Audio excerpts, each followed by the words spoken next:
Connecticut's #1 local news.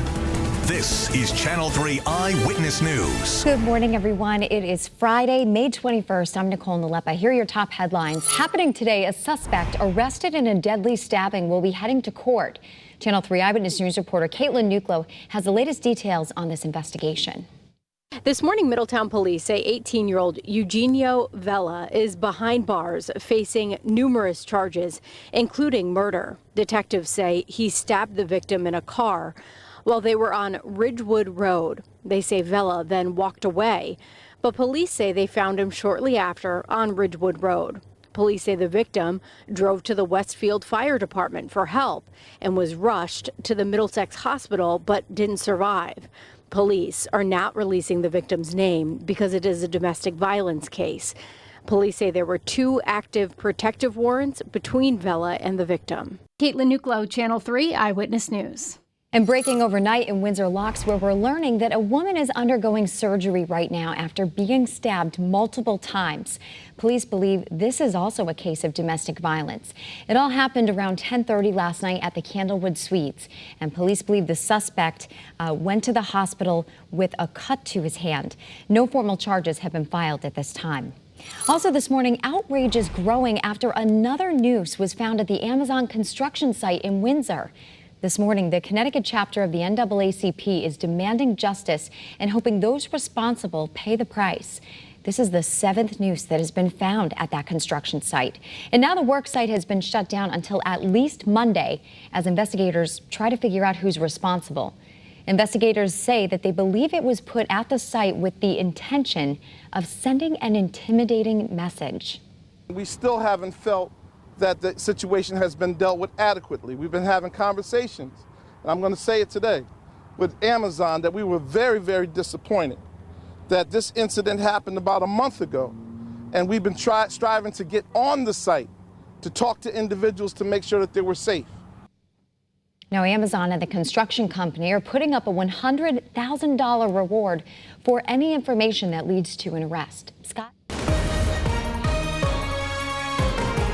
All right, 7:02 and a half. Hi, everybody. Good morning. A little sprinkle in northeast Connecticut this morning with partly to mostly cloudy skies. Not a big deal, but I do want to bring it to your attention if you're waking up with us in Putnam, Pomfret, down through Brooklyn and Danielson. A couple of raindrops on roses and a couple of whiskers on kittens out there this morning as well.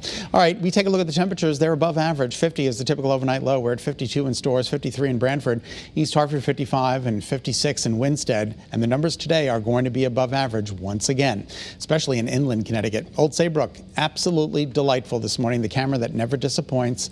We've got a mixture of sun and clouds for you in Hartford, 56 degrees, but you can see there a little bit of overcast conditions, but beautiful in New Haven with partly to mostly sunny skies and a temperature of 56 degrees there in New Haven. As we take a look at the temperature trend, it will be up today into the low 80s for inland Connecticut under partly sunny skies.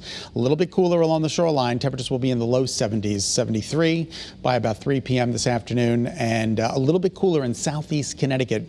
Groton, New London, you guys are going to be at about 68 degrees due to a southeasterly flow.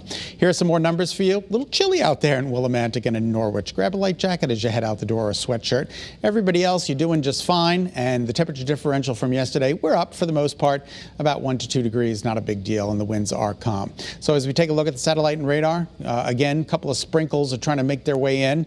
You'll notice them up over Massachusetts. I'm keeping an eye on that. There might be a brief shower up in northern Connecticut over the course of the next hour or so. But for the most part, we are going to be dealing with a pretty nice day. Those scattered showers are moving in from the north, headed towards the south and east. And again, we might just get clipped in parts of Windham and Tolland counties with a couple of showers this morning, as was indicated by early warning early warning Doppler, excuse me.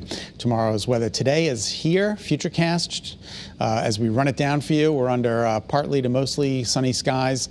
And then tonight, the clouds are going to roll in. It'll be a mostly cloudy night tonight, a very mild night. And then tomorrow, we start off with a little bit of cloud coverage. There will be a mixture of sun and clouds during the day tomorrow.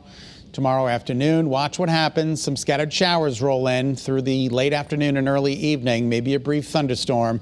And then that quickly winds down for Saturday night. And Sunday morning is terrific with mostly sunny skies to start. And Sunday looks like the brighter and the drier of the 2 weekend days, also the warmer of the 2 weekend days. All right, let's take a look at today's daytime highs. Remember, 73 normal high. We're going to be at 83 at Brainerd, 83 at Bradley, mid to upper 70s along the shoreline, a little cooler there in New London. Your overnight lows tonight, 60 degrees at Brainerd. That's pretty remarkable considering the typical overnight low is about 50, so everybody's above average.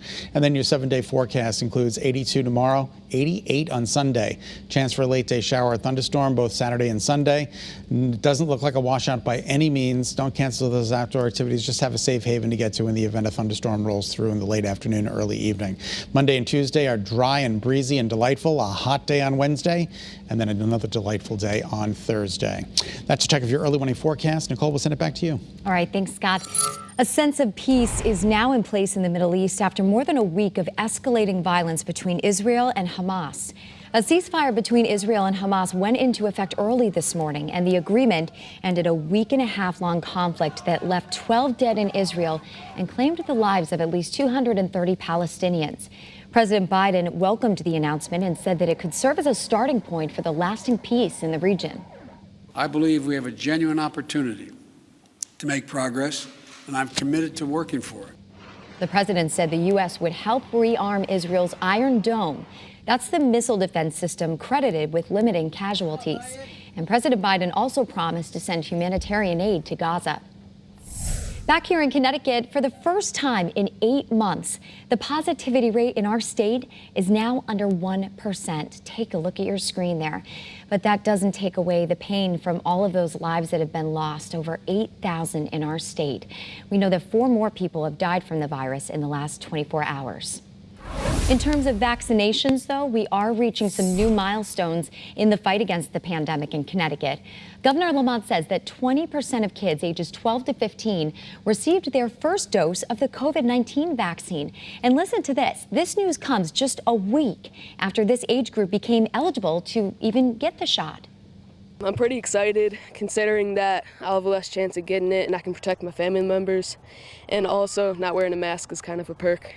Overall, in our state, 60% of our entire population has received their first dose, and we know that 49% are fully vaccinated. Way to go, Connecticut. It's great to see those positivity rates go down and the vaccination numbers go up.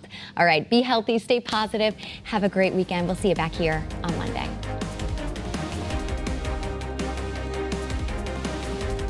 Thanks for watching Channel 3 Eyewitness News. Watch us live wherever you are on our mobile, on our streaming news app. And you can also watch us on Roku, Apple TV, and Fire TV.